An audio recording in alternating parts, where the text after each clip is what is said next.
Malheureusement, on vit dans une époque où, subhanallah, si tu n'as pas de tawhid, c'est la base de tout. Tawhid. Vraiment, apprenons notre religion.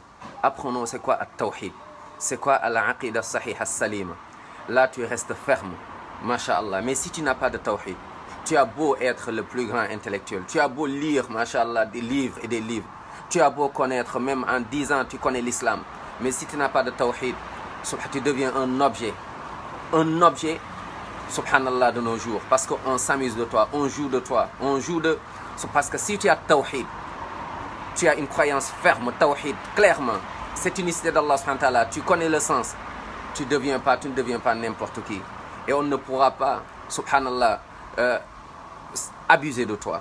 Mais si tu n'as pas de tawhid, combien de gens sont dans l'enfer? Combien de gens ont pris le chemin de l'enfer? Combien de gens ils vont voir des voyants, des charlatans, des marabouts?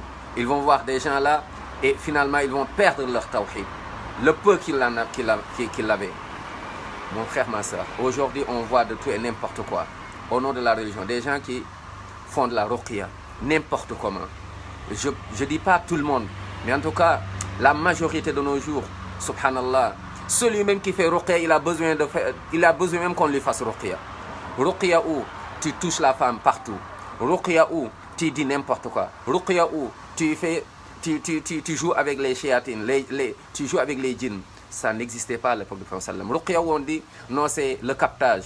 Subhanallah. Ouais, tu vas laisser une personne, tu mets une brèche. Donc là, il y a le shaitan ou bien il y a le djinn qui passe par lui. Et dès qu'il voit l'autre. Et combien de fois, j'ai vu des gens, dès qu'il lit un peu, il dit tu es ensorcelé. Il lit un peu, il dit non, tu as un shaitan, on t'a fait le sihr. Subhanallah, la personne qui vient, il est faible psychologiquement, mentalement, spirituellement.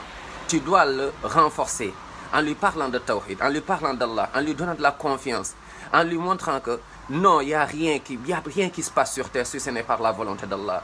Et s'il ne faisait pas la prière, tu insistes pour qu'il fasse la prière, c'est la meilleure force. Et tu lui apprends sa religion, tu l'aides, mais on profite. Pourquoi? Subhanallah, juste ce côté pécuniaire, de l'argent, on veut gagner, et tout le monde, il y a des gens qui font de la queue, et tu profites. Subhanallah, ça devient un business de nos jours. La ruqya devient un business de nos jours. La ruqya devient de nos jours un moyen donc pour s'enrichir. La ruqya devient de nos jours, subhanallah, de n'importe quoi.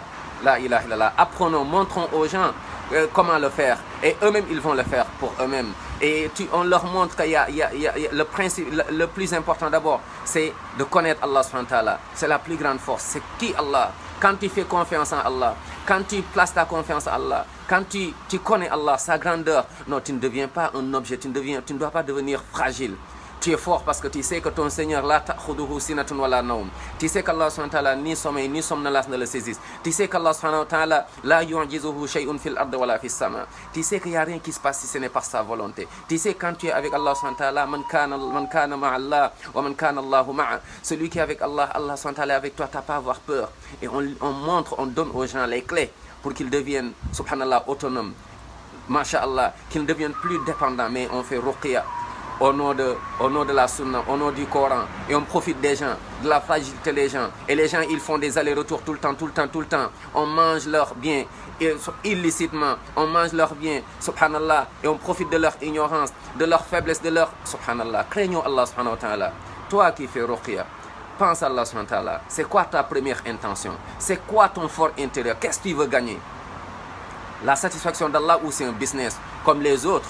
Les gens qui s'assoient, il ne fait rien du tout. Et les gens travaillent pour lui. Il profite des gens. Non. Chers frères, craignons Allah subhanahu wa ta'ala. Craignons Allah subhanahu wa ta'ala. Soyons là pour aider les gens. Mais ne soyons pas là pour profiter de la misère des gens et de leur ignorance. Subhanallah.